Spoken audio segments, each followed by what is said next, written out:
Hey guys, welcome to Greenway Audio Magazine. No Timmy Two-Step this week, but I am going to be joined by one of the kings of cannabis, one of the godfathers of Missouri marijuana, Josh Mitchem of Clover.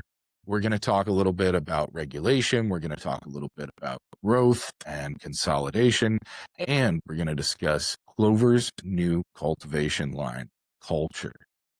So stay tuned, check it out. But first, I'm a big believer in the idea of the nose knows.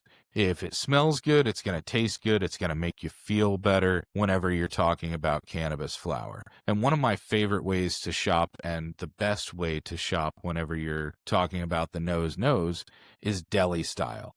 Blue Sage has one of the biggest selections of deli-style flower in the state, with great deals on bulk flower.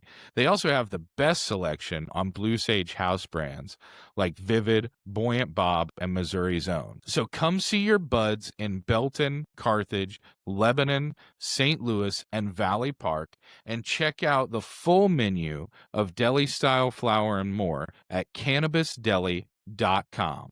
Well, let's kind of jump into it, man. So for anybody that may not know, how would you describe yourself? Not your title or anything like that, but how would you describe yourself in the sense of how you got into cannabis? Yeah. My dad and I have been business partners for 25 years, and we were in some other businesses. We did some, I think it's pretty common knowledge. I was in the payday lending industry, and the Obama administration in 2013 worked with the FDIC, Department of Justice, to basically threaten the banks we worked with. And so we said, well, look, we're entrepreneurs. We got to find a business even Democrats don't hate. And that turned out to be cannabis. And so at the time, Colorado was the hottest market in the country. Went there. We found two groups whose licenses weren't going to be renewed. They had made some mistakes, and so bought both those companies, and then overnight became the largest in Denver, with 4 grows and 14 dispensaries, with no cannabis experience other than when my own smoking experience. So we were like babes in the woods, to be honest with you. And so it was a little trial by fire, but we learned through it. And then when I was approached by a couple of state senators here in Missouri about legalization, and we said, yeah, let's get involved. What can we do?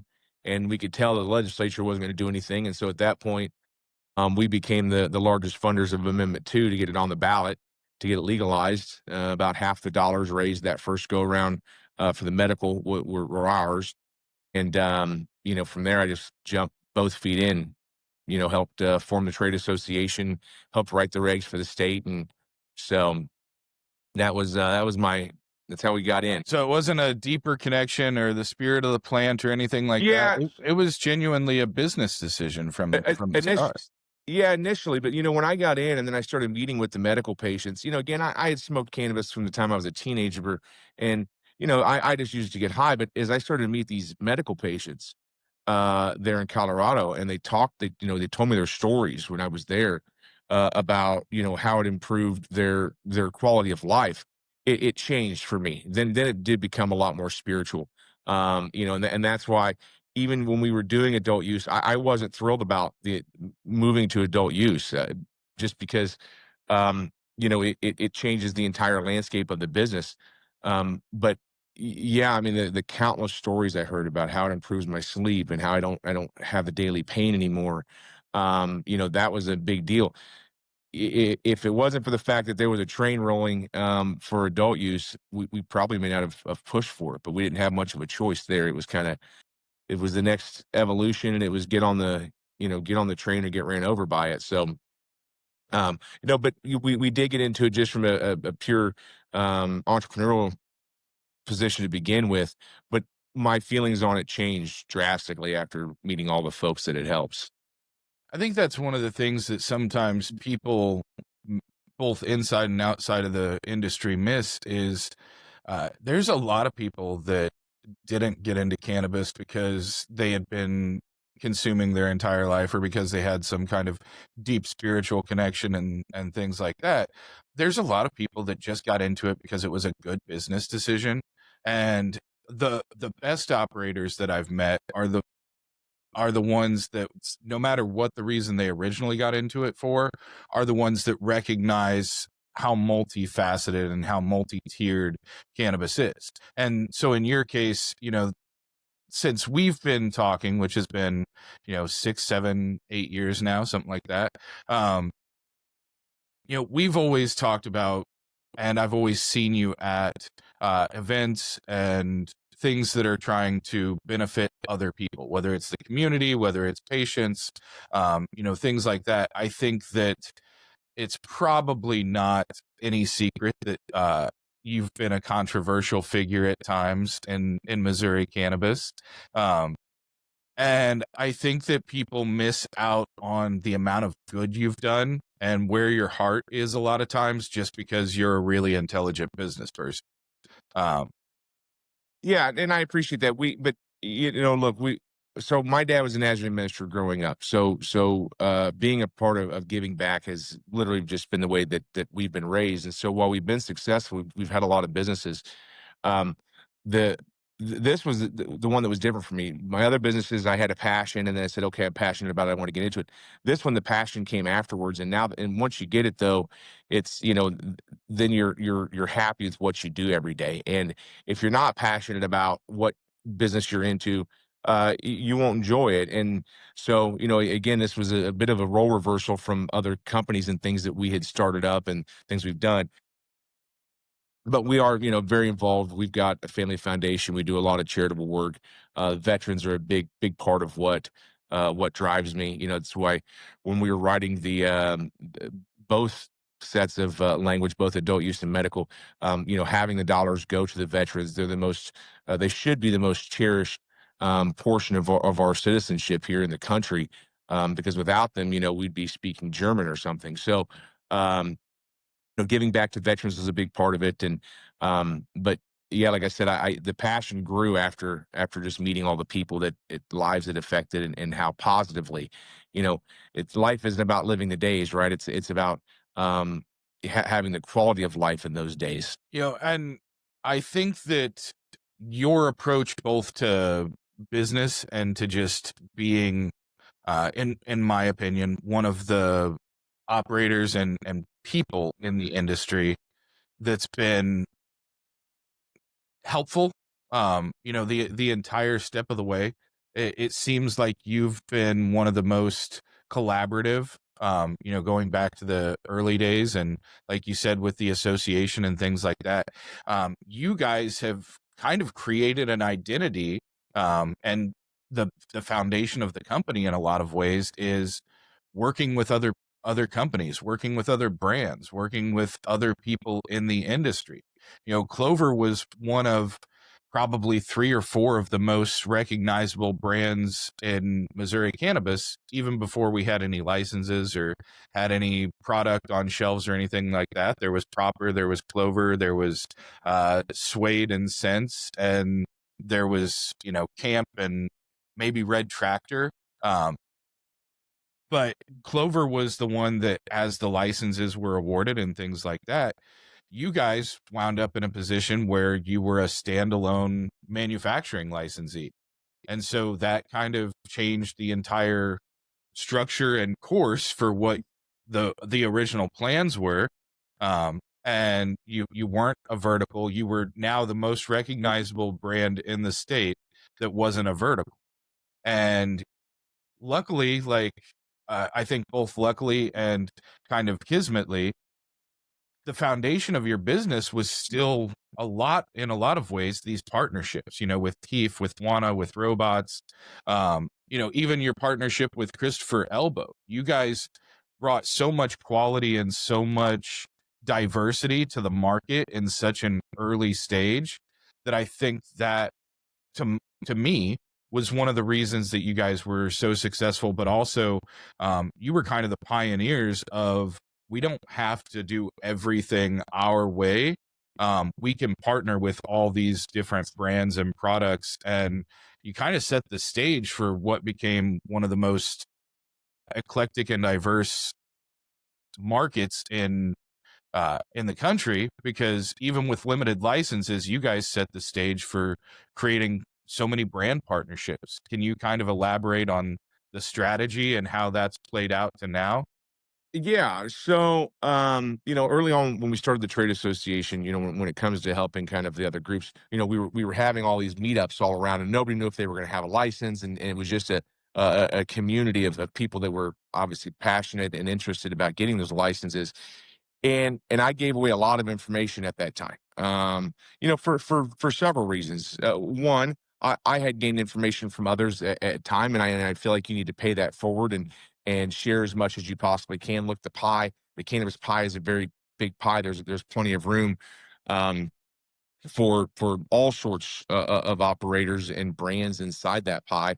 And you don't want to see anybody, struggle. I'm not here to put anybody out of business. I want to see everyone succeed, that puts their hat in the ring to do so. And it's a shame. I have a lot of friends I'm still friends with today that I met during those um meetups that didn't win licenses. And it was heartbreaking for the groups that didn't win. And it would look, even for us, like you said, all we want was a manufacturing license. After having years of operating experience with grows and dispensaries in Colorado, we really thought that, okay, we were a solid enough operator that we would win the licenses. However, we just weren't accustomed to writing competitive licenses. And today, if I was still a standalone manufacturer, if our grow wasn't about to come online, I don't know that we would survive even with all those brands.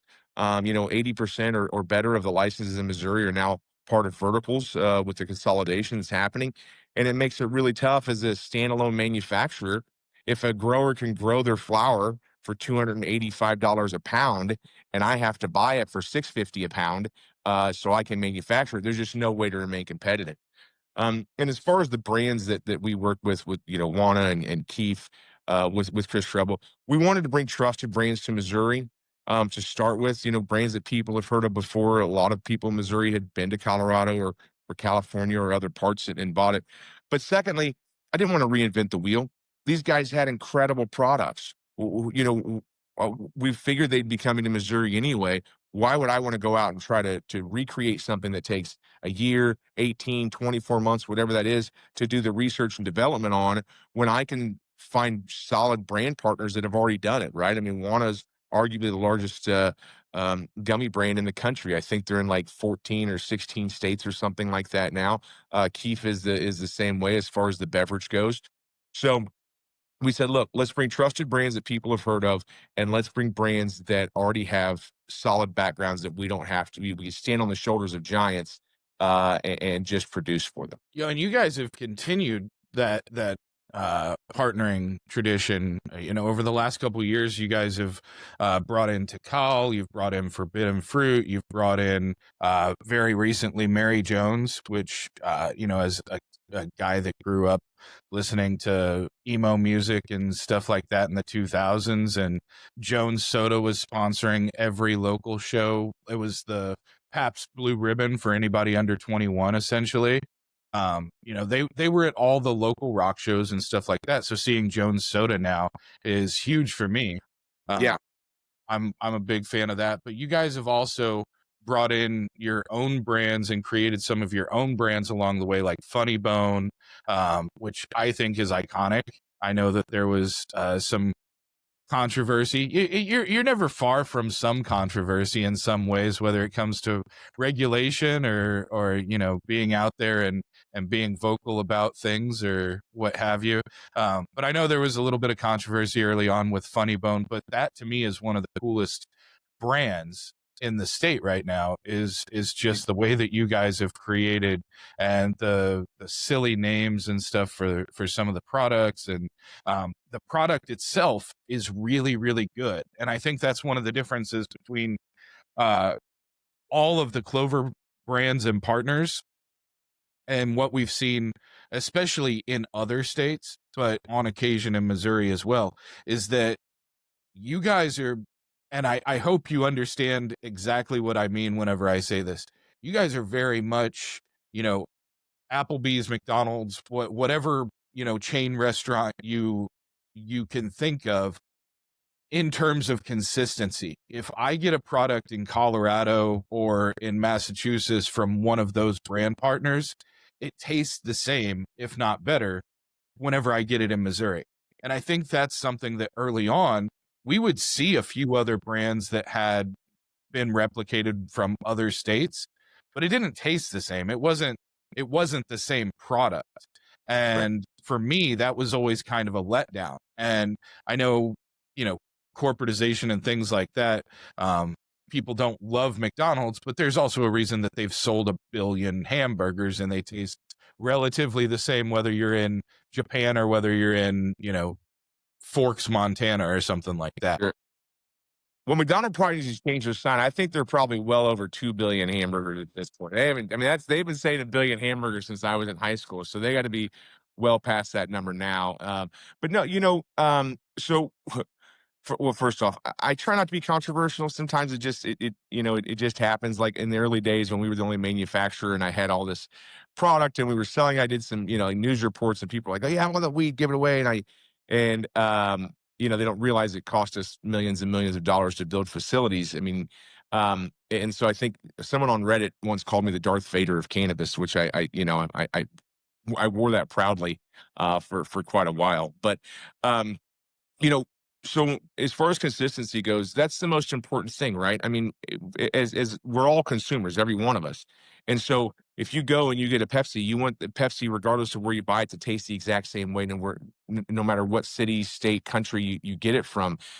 So we actually had the first, and I really sent the Division of Cannabis, the DCR, on their ear with this, but we had the first self-imposed recall of anybody in the state. So the recipes that we got, it came from Denver. So Robots is, obviously one of our gummies. And it's a high desert, it's very dry environment there. And so when the recipes come here where there's a lot more humidity, there are things that we didn't take account for. So when we made the first batch of sours, there was a grape sour gummy in there. And we tossed it with encapsulated citric acid. That's what gives it the sour.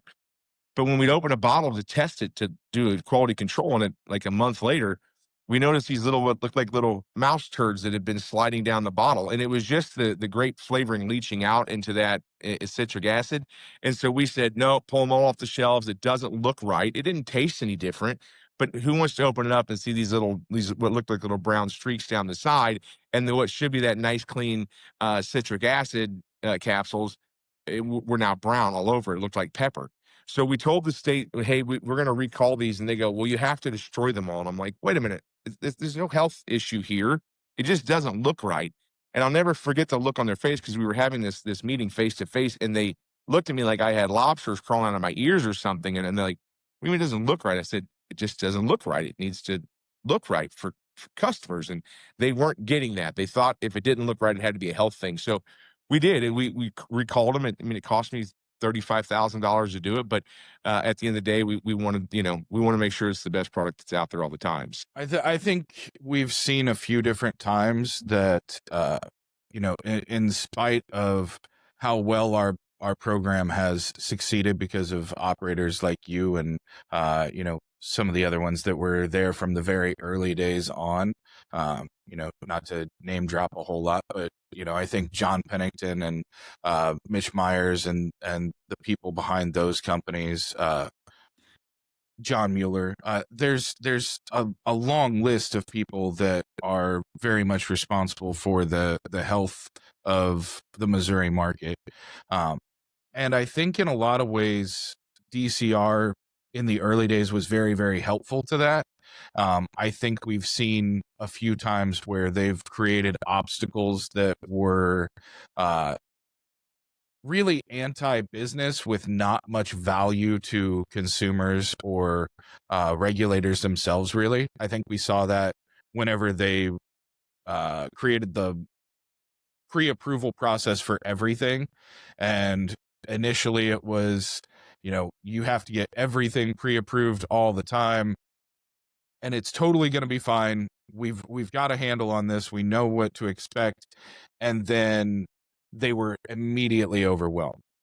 Thousands and thousands of applications, because while we have some really great regulators and we've had a really good history with SMMR before it became DCR, and DCR has done some good things since then, at the end of the day, a lot of the people there don't fundamentally understand business, let alone cannabis business. You know, they're very much regulators. They're very much state agents and things like that. And that's totally cool. But you also have to have a positive working relationship sometimes so that you don't do things that are unduly burdensome to businesses and, Yeah. you know, are more restrictive than other industries like alcohol and things like that. And I think we sometimes overregulate to the point of being problematic to businesses at the as we're attempting to be more secure, more you know, safe. Um, but that doesn't always translate. I've spoken a few times about my belief that we regulated packaging to the point where it's now more appealing to children, or at least more easily confused. Because there weren't a lot of kids that were confusing, you know, mandalas and things like that. They may look very cool, but they weren't confusing those. But now if you just have a solid red bag and a big white thing across the front of it and it's got candy inside of it, that looks a lot like Skittles. You know, that looks a lot like a lot of things that kids eat. Yeah. Well, we've had two different directors, and they couldn't have been more different. And I respect them both very much so. But Lyndall Fraker, when we started medical, he was a politician, and so he was trying to get something off the ground that had a lot of popularity. Right, we passed medical with 71% of the vote. I mean, when does 70% of our population ever agree on anything? So he understood. He understood the principle of getting this thing off the ground with positive vibes. And so the trade association was actually formed with folks like Mitch Myers, Jack Mitchell, Nate Ruby from Illicit. We were writing the regs. That's really kind of how it started. There was a group of 7 of us. Larry Ellison was a part of that group. Chip Shepard. That we wrote the regs, presented to the state. They actually adopted about 75%. We helped them do a lot of that work, and we were doing that before the vote even happened. We had no idea if it was going to pass or not, but we're like, hey, we want to give them a leg up. So, Lindell spent his time going out greeting. I mean, he went to every dispensary multiple times. He'd been to every facility multiple times. But again, he was a politician by trade. He understood the importance there. When he stepped down, when adult use was passed, and I believe the reason he stepped down was because the politicians in Jeff City called him in there for all kinds of BS hearings. They were bullshit. They were guys that had applied. They didn't win licenses. They were pissed they didn't win licenses. They held Lindell accountable for that, even though it was the scoring company that they should have held accountable. In fairness, Lindell hired that scoring company, but Lindell was the one that scored their applications and denied them. So they called him in front of the man several times. And I don't think he wanted to deal with that again with adult use. Amy is an attorney by trade. And so you're talking about, though, you can't get hardly 2 different mindsets outside of a politician and an attorney. Amy's North Star is public safety, and she made that very, very clear from the beginning when she took over as the director. And I think that she was the right pick for the director. I still think that she's the right pick for director. Look, the companies that have messed up and, inverted product and things of that nature, they catch those companies. They don't let them fly like in other states where that was just a common practice. The regulators never did anything about it. Um, we also have, really almost unfettered access to our regulator. When we were in Colorado, if you wanted a meeting with the the Marijuana Enforcement Division there, good luck. Make an appointment. We'll see you in 6 months. We'll see you on the 6th Tuesday of the month, sort of thing. Where she will take the phone call, she'll have the meeting. Does she change her mind? No, not generally. She sets her path and she follows that path. I agree. Look, I mean, being an operator, obviously the packaging thing, it was a little over the top. We asked her like, hey, have there been issues with packaging? Has there been reports of kids getting into it? There wasn't any of that. Um, and it's also unusual to see rules become more restrictive as you move into adult use from medical. But it was her vision. The reality is we're through that now. I made the comment several times too, like having to have the big word marijuana. I'm like, the kids we're trying to protect can't spell marijuana. Like they can't read what that word is, right? If you want to really use a warning symbol, use that, use the THC diamond, right? Big red diamond. That's a lot easier to teach a 5-year-old. Like if you see that, don't touch it, than trying to get them to, spell out a 9-letter word. So, yeah, look, we've had our frustrations, but that's the world of business, though. It doesn't matter what industry you're in. You could be a donut manufacturer. You've got to deal with, the FDA. You've got to deal with your health officials. It's just it is what it is. But again, did things get more restrictive? Yes, they did. However, it was with good intentions. It was there for the protection of the public. So Ironically, at the same time that things became more restrictive on the marijuana industry, we had this very large boon with the success of our hemp industry, in Delta 8 and Delta 10 and things like that. And I will fully disclose, I'm a supporter of the hemp industry. I think hemp should be allowed to exist and things like that. But I've been very adamant from day one that my biggest issue with hemp is not its existence. It's the fundamental and complete lack of oversight and regulation, because it is 100% legal. Now, there may not be a lot of places that would do it, but the fact that it's 100% legal for any place that has Delta 8 or Delta 10 or THCA or anything like that, that's not a licensed Missouri marijuana dispensary, to sell any and all of those products to my 8-year-old, to my 15-year-old, and do so with no repercussions, no consequence, because it's totally fine.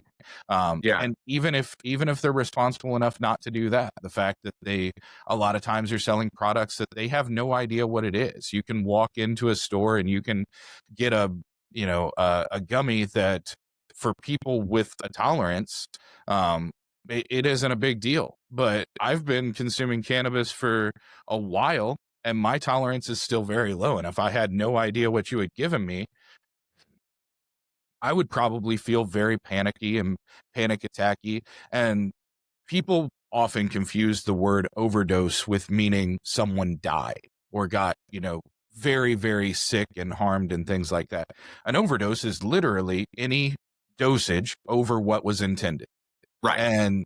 And so we see a lot of true overdose with hemp products, unintentionally, because people are not being educated in any way about what they're buying, unless they're going to one of the few really responsible, really large chains in the state or something like that. And we, the marijuana industry, have always been judged at times by our worst actors. And it seems like, in a lot of ways, hemp has gotten the opposite effect. Right. They're in a lot of ways often judged by their best actors, and the defense for not adding regulation many times is, well, we have people that are doing everything the right way, and it's like, that's awesome, but you also have people that are not doing things the right way. And look, we're the most regulated industry in the country, and we still have people doing things the wrong way. We still have people that try to shirk the rules, again, invert product, do all sorts of switcheroos on product that was bad. All right, so I'll make a comment because you said I'm controversial, so some of your listeners will hate this, but I'm a free market capitalist guy. Okay, so I'm all for hemp as well. I think there is a marketplace for it. There are people that don't trust the government, don't want to come into a cannabis shop, don't want to give their ID because they're afraid they're going to, number one reason. So when we were legalizing, I met with, I mean, literally thousands of people. Talked on different stages. And the number one thing that I was asked in Missouri is, am I going to lose my guns if I get a medical card, if I buy cannabis? No. First off, the answer is no for anyone listening. Sure, he wrote legislation. We don't share our list with the federal government, so it's protected. But when it comes to, I'm full agreement when it comes to hemp derived products, needs to be regulated. And we said this to him. So I'm sure we're trying to pass the Intoxicated Cannabis Control Act now for this will be our third year. And it doesn't get rid of those products. It just regulates them. And it forces them to be tested. And it same sort of childproof packaging. That's the only intoxicating substance, with the exception of illegal illicit drugs, that isn't regulated in the country. Alcohol is regulated, cigarettes are regulated, cannabis is regulated. That's the one. that they have no rules. And as you said, your 15-year-old can walk to a gas station today and go buy Skittles. They're in the exact same package that look like Skittles with no childproof protections on them whatsoever, and consume these. And the bigger thing is, yes, you can get overdosed. You can get overdosed with it. What's the worst going to happen? Maybe you're going to have a panic attack, something along those lines. The bigger issue is, though, in Baldwin, Missouri last year, the night before the Senate hearing on it, 10 kids bought Skittles from a gas station there. 4 of them got hospitalized. So the process to make these things is to take a non-intoxicant and make it intoxicating. You have to do an acid wash. Well, the acid that's generally used is hydrochloric acid. Now, one of the big things that we test for is to ensure that all of our residual solvents, whether you're doing butane, CO2, ethanol extraction, all those residual solvents are gone. Well, no one's forcing to test for those. Those kids, they ingested trace amounts of hydrochloric acid, and it made them very sick. 4 of the 10 got hospitalized. All 10 got sick. So those are the types of things that concern me. And then here's the thing. They could have self-regulated at any time. When I told you, we drafted the rules for the state. We were sometimes unfair to ourselves in those rules because we knew that's what the state was going to have. We were regulating ourselves, though. They could have done that at any point, and we wouldn't be having these conversations right now. If they had said, hey, we're going to do an age gate at 21, we're going to do our own, we're going to make sure that our stuff is tested so it is safe, and we're going to put it in childproof packaging, we probably don't ever try to go, we probably never try to pass the ICCA bill. We said, fine, take your slice of the pie, sell your stuff in C-stores. We'll get into that game as well. Believe me, when we pass the ICCA bill, I fully intend on getting into that market, but I'm not going to do it now. One, I get a lot of backlash from the other folks that are members of the Missouri Trade Association, the MoCan Trade Association. But two, I want to have those guidelines. I can put the guidelines on myself, but while I'm a free market capitalist guy, I'm also about fairness. If you have basically the same products, and one is forced to go through all sorts of testing and requirements, why is the other one not there? Let's just, I don't care where you sell it. I wish I could sell my stuff in every C-store and liquor store out there. Maybe I wouldn't, be worried about standalone manufacturers going out of business if that was the case. So I 100% agree with that, because my two biggest things have always been age gating and testing. And I always look back at 2020, 2021, whenever Delta 8 really first hit and blew up. It took a little while, but the amount of hospitalizations and even deaths that we had back then, it wasn't because of the cannabis. It wasn't because of any of that. It was because people were making people were making vapes in, small shops or, home areas, because now hemp was legal and there weren't licenses required for a lot of these things. They started making things they didn't know how to make and started mixing it with things they didn't know what it would do. And so you wound up with literally thousands of people throughout the country having infections and pneumonia and things like that, because vitamin E acetate was being added in as a bonding compound to vapes. And what happens if you ever see it at room temperature is it's liquid solid, and then as soon as it heats up, it's very liquidy. right. But the problem is, once it goes inside your lungs and cools back down from 400 degrees, it's a lot thicker than vapor. And people weren't under, the people who were manufacturing that were not doing that because they were like, hey, this is a terrorist act. They're not trying to hurt anybody. They're cutting corners because they're uneducated and they don't know what they're doing. It saves dollars. And whenever you cut corners because you don't know what you're doing and it's the cheapest path to go through, you wind up with dangerous situations. And that's always been my biggest fear with the hemp industry, both on a national scale and in Missouri, is not that it doesn't belong, or not that the best operators are not doing things the right way and are not getting things tested and are not, blocking the doors to anybody that's under 21 or anything like that. It's that the worst operators aren't doing any of those things. Right. And at least in the marijuana industry that we have in Missouri, the worst operators may do things that are not appropriate or are not, beneficial.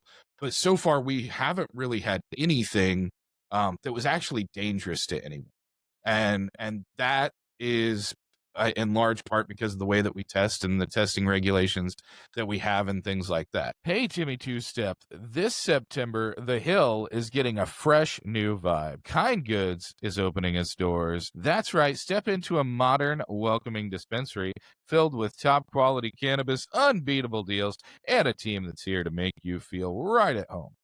From daily specials to premium brands, you'll find something for every occasion. Make Kind Goods on the Hill your go-to dispensary. Open this month. Go celebrate. Go say hi. Go see what they have to offer. Maybe grab some Fruit Fetty Krispies while you're there. Just a suggestion. You'll enjoy it. I love that you've always been, a collaborative spirit. I love that you guys have always been out searching for, new ways to interact, and you've been the bridging gap. But as you brought up a few minutes ago, you guys actually have your cultivation license. I believe you're getting close to your first harvest, and we're going to see it come out under the brand name CULTUR, correct? CULTUR.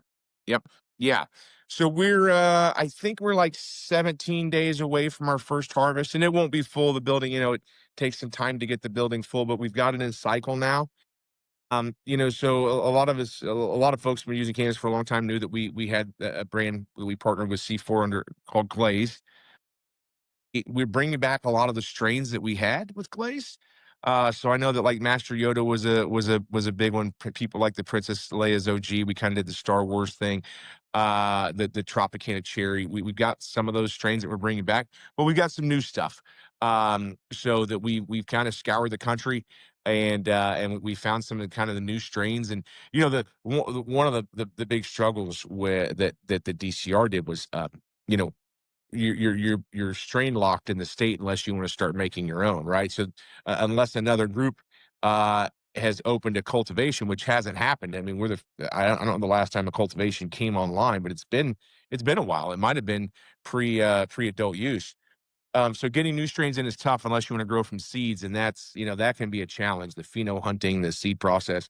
So, but we are partnering with it. There's another small cultivation over in St. Louis that's has their immaculate conception period. So working to bring some strains on through them. So yeah, we're pretty excited. I mean, if nothing else, the great thing is, as I kind of mentioned earlier, I can lower my input cost at my manufacturing facility, and then we could become more competitive. Look, we're proud of the high quality of brands that we have. However, we have not been able to be price competitive, and we understand that, and that's a big part of where Missouri is now. I'm really excited though to see that more and more people are moving away from this idea that you got to have really high THC strains to get a really good high. It was driving me crazy. Everyone just wanted the next, oh, what's 30%, 32%? How high of a THC content can I get? And that's not where the good high comes from, right? So it comes from having really good terpene profiles. And so I'm excited to kind of see the shift in the Missouri market where folks are starting to seek out these terpene profiles. Look, Blue Dream is a strain that's been around forever. Everyone's heard of Blue Dream. And it's only like a 17 or 18%. But I got to tell you, that's probably the best high that you can possibly have because the terpene profile on it is just so damn good. So I'm really excited now that we're bringing a flower brand back. It's not just going to be like, okay, let's find something that's got 4,000% THC. We're really looking for those beautiful plants with good terpene profiles, trichomes all over it, and make those frosty nugs. That's to me, that's where the best highs reside. How are you guys? How did you go through the genetics for the process as far as choosing which genetics? And is that something that you're involved in, or is that just your cultivation director and your cultivation team? Well, I try to be involved in as much stuff as I can. I mean, as you know, most of my job is political anymore, right? I mean, a lot of folks don't realize that since cannabis passed, every year the legislature has written laws that would have been, that would not have been beneficial for the industry. We've had 74 or 76 pieces of legislation since we've legalized, and we've stopped all of them. and some of them were pretty bad. But um, but I still try to remain involved with my team. Is it day to day, especially when the politicians are out of session. I really enjoy that time of year from like May 14th until December 1st. But um, no, so over the years, I developed a lot of friends in the cannabis business industry across the entire country, and so some of them grow their own genetics, some of them create their own genetics, do crossbreeding and things like that.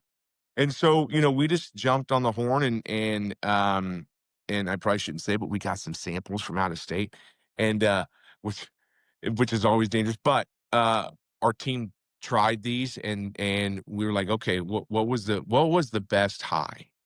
Not what didn't what we don't want the stuff that makes you stuck in a corner staring at a wall for the next 2 hours, but what was just a really good high, both highs and lows, body and head. And that's how we chose our genetics. And so now initially a lot of our genetics, and I gotta thank the guys over at Vivid, I gotta thank the guys at Elevate, because they helped seed our first batch, which most of that will just go into extraction. But they helped us with clones and things of that nature, so it'll be a couple cycles before we get our these new strains out. Again, we're just now getting them in as clones, so we've got at least 63 days before we're ready to. But so again, a lot of props to Vivid and Elevate that helped us. But they did give us some strains that they're not currently selling out on the market, so we will have a few strains to put out there. It'll just be limited releases initially, but most of this first stuff will go into extraction. So hopefully, which means hopefully we can start becoming more price competitive with our products for all the consumers out there. What's the thing you're most excited about, just as far as genetics or cultivars or even new products? Does having the cultivation lend itself to, different types of extracts or different types of products that you guys weren't making before because it wasn't cost effective or you didn't have enough control or anything? Yeah, sure. I mean, things like fresh frozen, obviously, but really anything that we do now, because my input costs are literally cut in half, and I don't think a lot of folks realize that. It's like, as a standalone manufacturer having to buy from somebody else, I'm paying double what that, because pretty much every grower has their own manufacturing. I'm paying double to produce my stuff. So no, I think we hadn't made a lot of fresh frozen, a lot of live products.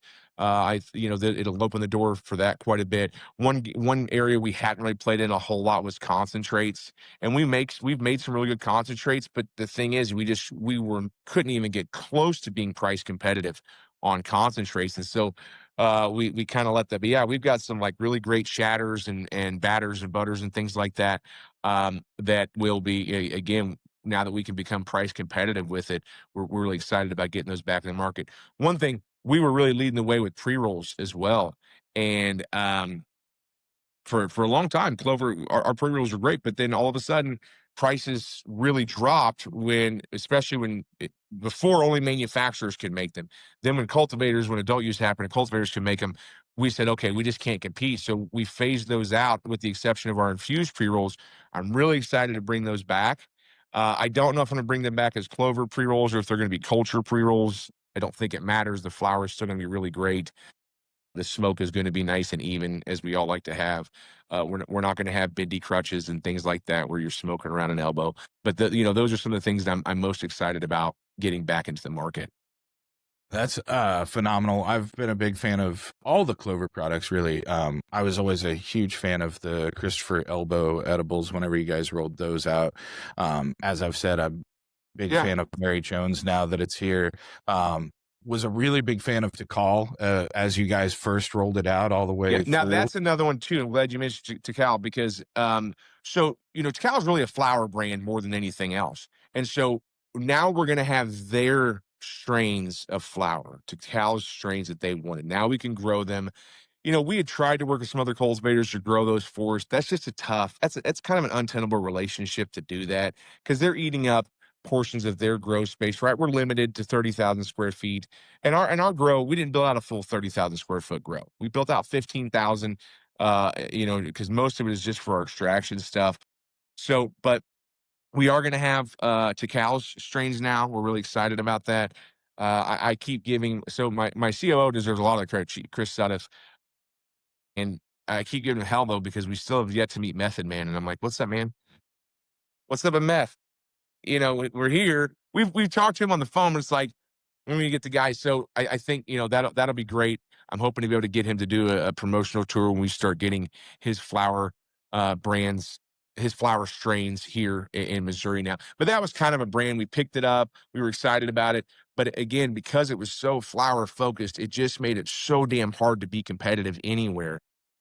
Their pre-rolls, again, were priced more than anybody else just because my input costs were so much higher. I am really excited for those of you that like Takao. That's going to be a good one to have their strains from other parts of the country with us. Yeah, that's huge because to your point, that really is the foundation of their ethos is, their flower and having it, cultivated the way that they want it to produce the product that they want to. So being able to have that and have more control of it, I think is going to be awesome. I've enjoyed it. I'm really excited to see the evolution of it now that it's, in you guys' full control. What else should we be on the lookout from Clover, from any of your brand partners, from culture, any of those things? What should we be looking at through the end of 2025 and what may be on the horizon for 2026? Yeah. So this year we focused mainly on the flower, on culture. We're talking to some other groups, but we're talking to Missouri licensees that are looking to bring their brands into the state. And I think that's what 26 is going to be more about, because we've got some dispensaries that have really great ideas. They've already developed full brands, but they're looking for a manufacturer to make them. And that's probably my focus a lot next year. Is like, okay, I've built a lot of these national brands. Now let's focus on Missouri brands. Our flower is going to be out there. That was really the focus of 25. Let's get the cultivation done. Let's get some really good strains, some really good bangers in there. Let's bring back some of the ones that people loved when we were glazed. And so I think the focus for next year is going to be continue to work with these current Missouri licensees that aren't vertical, but have brands they want to bring to the table. So, um, So does that mean we're going to see some house brands from some of the independent dispensaries that are out there, maybe? yeah, that's kind of the goal. So I'm working with Dimitri down at Latitude right now. Him and his partner, they have a great idea for a golf themed. It's called Mulligan's, and it's like there's a 9-pack dog walker. Everything is golf themed, and I love it because golf is a growing sport amongst cannabis aficionados, and so he's built this whole brand, and so we've been talking with him, working with him. So we're really looking forward, I think, to hopefully getting that off the ground. But there are other brands that have come to me and said, "Hey, I got this idea." I try to steer them away from gummies, but a lot of them are like, "No, I want my own in-house gummy." And I'm like, "Okay, we can develop a gummy recipe." I mean, I have a bunch of gummy recipes. So as you know, we make 2 brands of gummies, but I actually have the recipes to make like 5 brands. But it's such a saturated market. So I try to steer them away, but I'm like, hey, look, if you want it, I can manufacture it for you. Just but a lot of these will be for their stores. So I think that'll be really cool too. Is that for these stores that haven't sold out to other groups, to have their own stuff that their customers can come to and get it nowhere else, right? And I think that that's going to be a really important piece to the puzzle moving forward. As more and more stores are purchased, more consolidation happens. These stores are going to have to do something that makes them stand out and be unique. And obviously, having their own in-house anything that only their customers can get will be a part of that. I'm excited to see what those opportunities afford us next year. I'm not ashamed to say that I only go to Sam's Club because of the hot dogs, man. Like grab a hot dog, walk around, do your shopping. Well, that's because you're all American, dude. I mean, Right. right. It's like, oh, I'm with you there. They're the best hot dogs on the planet. None of that. Every Saturday, right? Yeah, that's it. Like, give me the J Bar S. I don't need all the all beef. Just give me the chicken lips and assholes. I mean, that's what I was raised on. So we we were poor. We were poor growing up. We couldn't afford the fancy hot dogs. So That's right, man. I ate beanie weenies like 4 days a week. It was either a pot of beanie weenies for the week or goulash. That was what I grew up with. So Uh, I think wait, we may be headed off the tracks here. it always So happens. Look, I'm shocked that we made it 53 minutes and we didn't go off. We haven't gone off the rails quite yet. So it's a good thing for us. It usually doesn't take that much time. Um, so we know that you talked about Dimitri, you talked about golf. We know that Clover has been putting on a golf tournament in partnership with GPA for several years now. yeah, Is that it's our sixth, I think. No, fifth year coming up. Fifth year coming up. Yeah. so you guys have the golf tournament.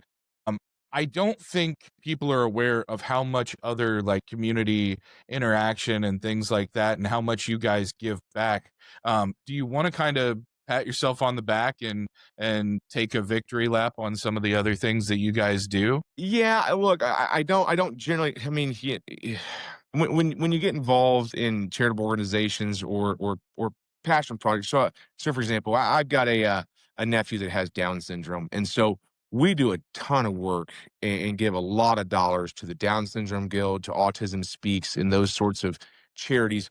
But we don't ever do it for notoriety. We do it quietly, but I mean, I think that we give somewhere around $1 million a year out to different charities. So we've got Clover Cares, which we set up as a 501c3 for Clover, but then my family has a foundation, Mitchem Family Foundation, as it's also a 501c3. We give to, I mean, breast cancer research. Obviously the veterans are a big part of what we do at Clover.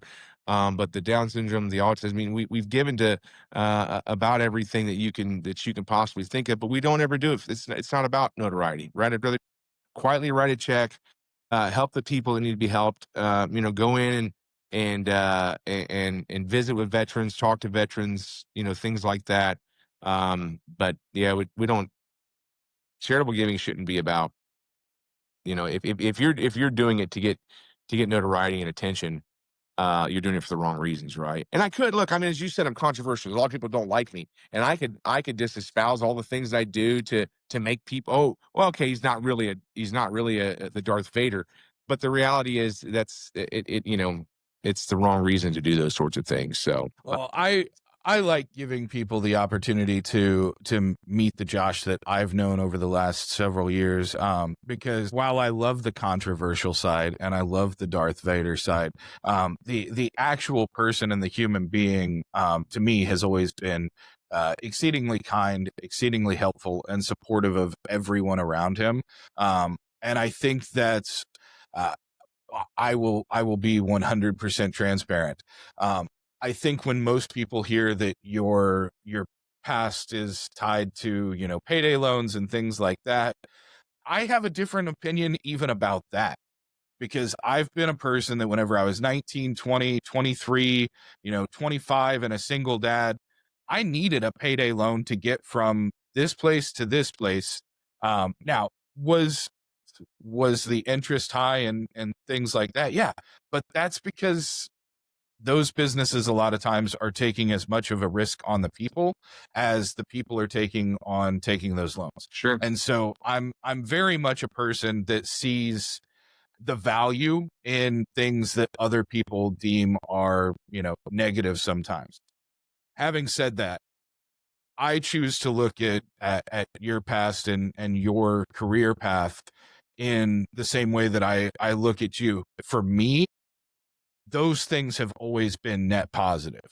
I may have paid a little bit extra to get that loan at the time, but it helped me get further.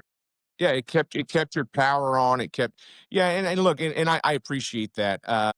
We did our best to always treat customers as fairly as possible. Look, I grew up really poor. As I said, my dad's a Nazarene minister. Preachers don't make very much unless they're on TV. And so, and I was married at 20. And by the time I was 24, I was raising four kids, two of them adopted. I was working when I was 21, I was working two full-time jobs and delivering newspapers 5 days a week. And I had to take payday loans. So I was there before I ever got into it. So being able to view it from that aspect, like again, I forced pay downs. I did things that other folks in the industry didn't do. And a lot of those folks are now in jail. If you ever followed some of the Payday stuff, if you ever saw the Dirty Money special with Scott Tucker on HBO, that's one of the guys that he didn't do right by his customers, and it was important that I always did. I get it. Payday loans are controversial. I understand that, but hey, in fairness, so is marijuana. I mean, there's folks that just really hate marijuana. So I guess it's just kind of follow me. That's my penance for being a preacher's kid. So that's the price I pay. The good thing is because I was a preacher's kid, I have no fear of going to heaven. I get to go there by divine right, because if you lived 30 yards away from a church and were forced to do piano lessons while your dad practices sermons, you deserve to go to heaven. So I'm going. So not worried about that. You're on the express lane, right? Yeah. But more likely, I'm actually playing the expressway to hell. I'm going to need, pluck me back out and say, oh, no, you can't have this one. He had to live hell on earth for most of his youth. Well, so. What I want to hit on two things. I know you're very busy, but before I let you go, I would be remiss if I didn't ask, as someone that is incredibly invested and knowledgeable about operations across the country and in Missouri in particular, what do you see coming? What's next? We constantly are hearing about, federal reform, and recently, the president has come out and made some comments that would lead one to think that they're going to be doing an evaluation period and things like that. But what should we be looking for? Is it federal reform? Is it a next break in cannabis technology or in science? What do you think the next wave of fervor is going to be over? Yeah, well, I mean, obviously, look, you talk about controversial people. Trump is definitely one of those. So, he made that announcement a week ago or last Friday that in the next 2 weeks he plans on rescheduling. He hasn't said where he's going to reschedule that. Depending on where that's rescheduled, it could really change the landscape drastically, right? If he reschedules it like alcohol, all of a sudden that's more of a legalization, a full legalization, and opens the doors for large companies, large multi-billion-dollar companies to get into the space. If he reschedules it like Adderall, it will be a much different path, right? It's not those companies can't get in, but it will make the barrier of entry for smaller groups to get into that space. Whereas if he does it like alcohol, pretty much any state, it would almost legalize it. The great thing is, by doing that, it means that, so a lot of folks don't know, dispensaries can't write off any expenses on their taxes. It's 280E tax rules. The whatever you think you made, you got to take like 60% off of that at the end of the year. It will change that. They can just act like normal businesses now. So that'll be a good thing, because it offers cost savings to the consumer at the end of the day. When now I can write off normal expenses, all of a sudden everything's not more expensive than what it was. It'd be interesting to see if that happens. I mean, Trump has said things before and hasn't come to fruition. But that would be obviously something to keep a close eye on. And then, Missouri, we're going to do we're going to pass the ICCA again this year. Hopefully we can get it done. Which means that you're going to see those products, those Delta products, hemp-derived products, become regulated, become safer, which means that market will probably grow. You'll get a lot more folks that will enter it. As I said, I plan on entering it when that happens. I mean, you can go into a liquor store and buy a 5 milligram Keef Cola there instead of dispensaries, right? So it will open a lot of doors there. I think those are probably the big ones. A lot of states have banned those things, and that's obviously not our intention here. But I think in Missouri, the ICCA bill is something to watch. I think that on the federal level, obviously, and he said within 2 weeks, so we're going to know something here in the next, week to 10 days, hopefully. The last version of the ICCA bill that was, offered as a compromise at the end of last year was, while it did not include any part for flower and vape, I think it was very fair as far as the inclusion of beverages and gummies and things like that. So my hope, as somebody that is a fan of cannabis across the board, is that there is some kind of passage, whether it's the ICCA or something else this year, that allows for a space for hemp products to exist while also creating the regulations that there's really no reason we shouldn't have, looking at 4 or 5 years into the development of hemp products and stuff in the state. Whenever we originally legalized the Farm Bill in 2018, I think it's pretty apparent that that was not the original intent.